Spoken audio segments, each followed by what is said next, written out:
Caríssimos alunos, professor Pedro, atividade 1 de Ergonomia e Segurança do Trabalho, já estamos no módulo 53, né? Correndo o ano aí, que a gente nem dá tempo de nada. Tá numa correria aí, feito louco aí, que não dá tempo de nada, tá achando que vai morrer de sono, que vai cair da cadeira aí, que tá tão cansado. É normal, tá? Vida de engenheiro é assim, a tendência é só piorar, tá? Não desanime. Mas estamos aqui para te ajudar, tá?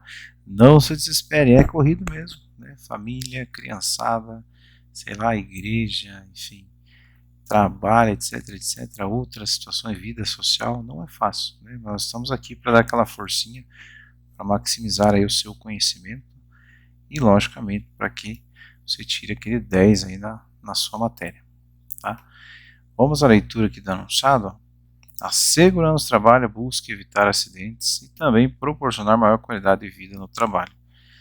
Os riscos no ambiente laboral podem se apresentar de diferentes maneiras, o que exige um monitoramento constante dos postos de trabalho e seus riscos. Em algumas situações, os riscos são mais evidentes e fáceis de serem percebidos, como falta de proteção em máquinas ou ruído excessivo, né, por exemplo. Contudo, eles podem também ser mais difíceis de serem notados, como a sobrecarga de trabalho, metas inatingíveis, dentre outros. Isso daqui é algo muito sério, tá? Por quê, né? Provavelmente a grande maioria dos que estão me ouvindo aqui serão gestores. Né? Se você é engenheiro civil, por exemplo, eu tenho certeza que você vai querer ter a tua equipe. Né? Você vai montar lá, sei lá, a tua empreiteira, tua equipe de projetos, etc. Né? Um engenheiro elétrico também, engenheiro mecatrônico, enfim, um engenheiro químico, etc. Né? Ou se você já está inserido no contexto industrial, né? Você vai crescendo dentro da empresa, vai chegar lá num cargo de coordenação, gerência, diretoria, etc. Você cuidará das pessoas, né? E não meramente o técnico de segurança do trabalho, a equipe, o engenheiro de segurança do trabalho que cuidará da segurança das pessoas. Não, mas nós também, né? Nós cuidamos disso, né?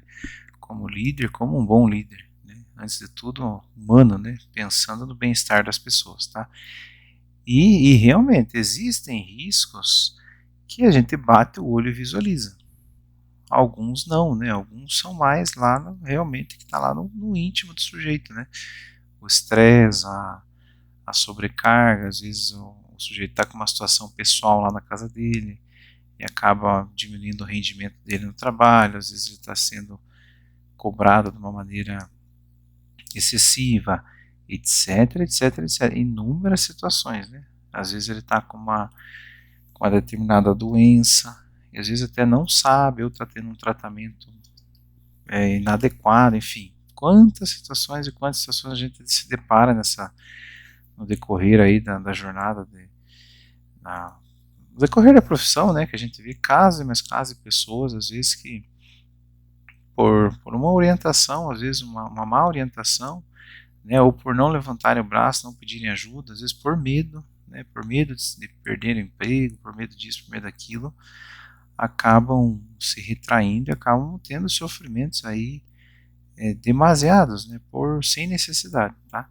E também no que diz respeito aos equipamentos em si, aos riscos associados à atividade, né, até por um lado é fácil de ser visualizado, mas por outro lado também não. Por quê? Porque depende muito da cultura da empresa. Se a empresa já está com uma cultura de segurança do trabalho enraizada, os funcionários têm lá o DSS todo dia, tem reuniões sobre segurança, né, conversam lá, tem treinamento, etc. Tem, por exemplo, dependendo da empresa, tem os sistemas de premiação, né, para aqueles que são destaque em segurança, tem as lições de um ponto, né, loop, tem procedimento, tem, enfim, inúmeras ferramentas que a gente sabe hoje que incentivam, né, a prática, a cultura da segurança.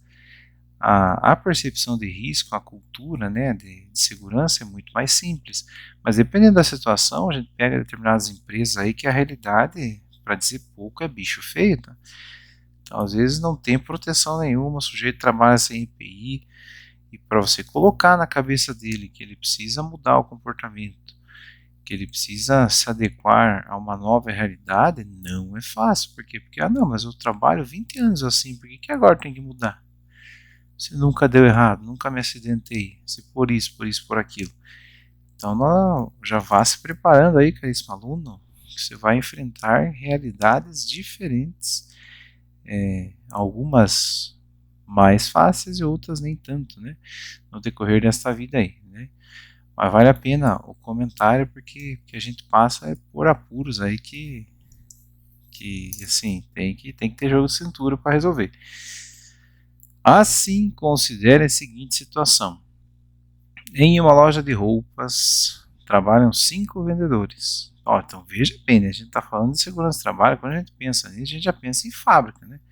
Produção, máquina, motor, bomba, tubulação, ácido, sei lá, quente, enfim, frio, caldeira, etc. Aqui não, nós estamos falando de uma loja de roupa. Então, assim, já entre mil aspas, né, os riscos associados já são muito menores do que, por exemplo, o pessoal que está numa produção, né? Mas vamos lá, onde é que esse enunciado vai nos levar? Devido a conflitos interpessoais entre os vendedores, um deles, durante uma discussão, agride o outro vendedor.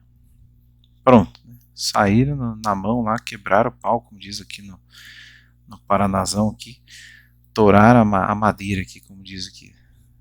Torar, tipo paranaense, é a mesma coisa que quebrar, né? Quebrar o pau aqui, matar a capivara lá, lesionando parte do seu rosto. Imagine, né, na loja de roupa, o que fizeram? Pegaram, bateu com o cabide no outro lá, deu um murro lá, partiu o supercílio do sujeito. Considerando a situação hipotética apresentada, responda.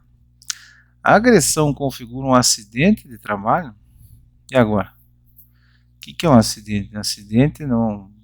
Quando a gente ouve a palavra, o termo acidente, não é algo assim que aconteceu, não é de propósito, né? Quando a gente pensa no acidente, não concorda comigo? E agora? O que você acha?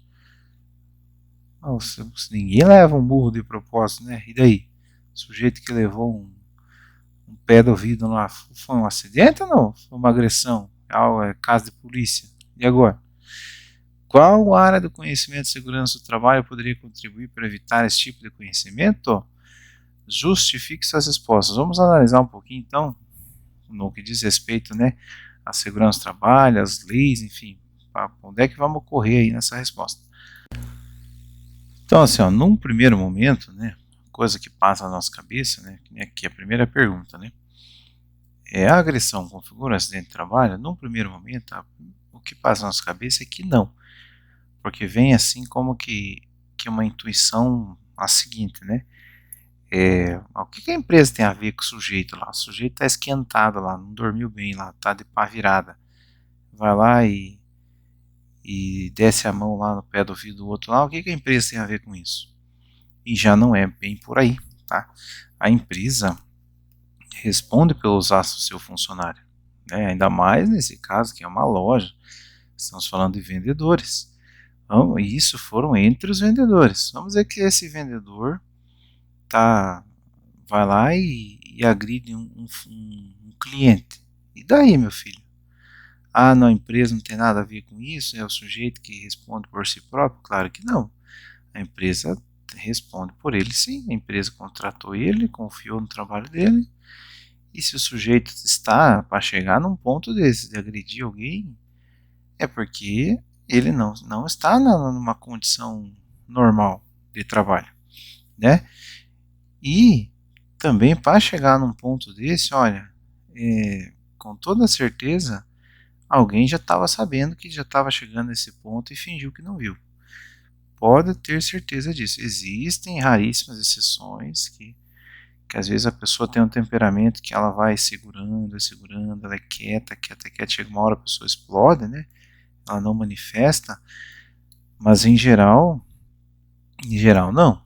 Em geral tem aquele ambiente que já não é muito lá aquelas coisas, tem aquele sujeito que não é muito flor que se cheira, ou aquele que vai provocando todo mundo, ou aquele que é acostumado a fazer palhaçada com todo mundo, que provoca um, provoca outro, às vezes até agride um ali, agride outro aqui, dá um tapinha ali, ou aquele canalha que mexe com as senhoras, né, que provoca, não sei quanto, e todo mundo tem medo, ninguém fala nada, e vai levando, chega uma hora que algum outro reage e daí o bicho fica feio, entendeu? Mas em geral já é visto que algo vai dar errado e meio que todo mundo sabe e não fala, tem medo de contar, ou já contou, já passou para frente e o líder, o responsável, fingiu que não estava sabendo e não tem problema, não vai dar nada, em vez de ir lá resolver a situação,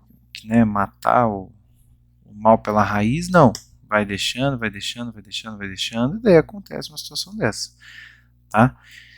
Então tem essa situação. Agora, no que diz respeito a acidente, vamos dar uma olhadinha aqui no livro. Ó. O livro ele dá essa definição aqui para nós, né, de acordo com a Lei Federal 8.213, né, de 1991. Ó, página 48 do livro, estamos aqui, né? Artigo 19. Acidente do trabalho, ó, vou grifando aqui de acordo com o que nós fomos lendo.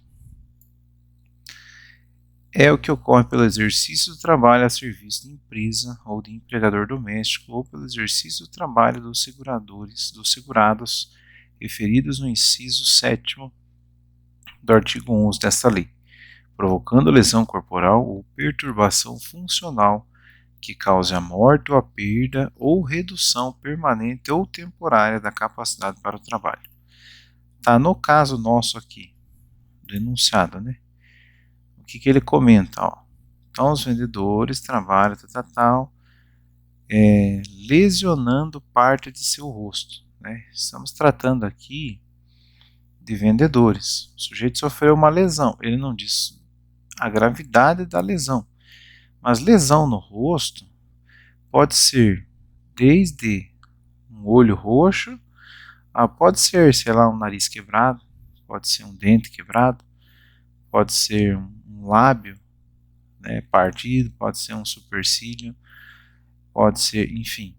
E não diz a intensidade da lesão, mas é algo sério, né? Ainda mais tratando um vendedor que precisa ele trabalha com a aparência dele, né? Como é que você chega na loja lá e o vendedor vai te atender lá com o olho roxo, com o nariz quebrado? Não, né? Ele vai precisar passar por um afastamento. Então, né? O que vai configurar se é um acidente ou não é como que a intensidade ali da coisa. Se ele vai impossibilitar o sujeito de permanecer suas atividades ou não, tá? Em termos de direito, né, quando acontece isso, se chamam as vias de fato, né? Porque pode ter, por exemplo, agressão verbal, pode ter agressão psicológica, que a gente sabe que acontece muito, né? O sujeito é pressionado no trabalho, o sujeito é ofendido, né, por palavrões, sei lá, etc. Inúmeras agressões verbais ou psicológicas, mas quando sai na mão, vamos resumir a conversa, são as vias de fato, né, em termos de direito. Às vezes também as vias de fato, sei lá, o sujeito deu um empurrão no outro lá, empurrou para lá, empurrou para cá, mas não teve nenhuma lesão, nenhum machucado, né? Agora lesionou, né? Sei lá, o sujeito precisou ir para um pronto-socorro lá, para o hospital, etc., fazer um curativo, isso, aquilo, sei lá, quebrou o braço, o sujeito matou o sujeito, dependendo da agressão, daí a conversa já fica, o buraco já fica mais embaixo.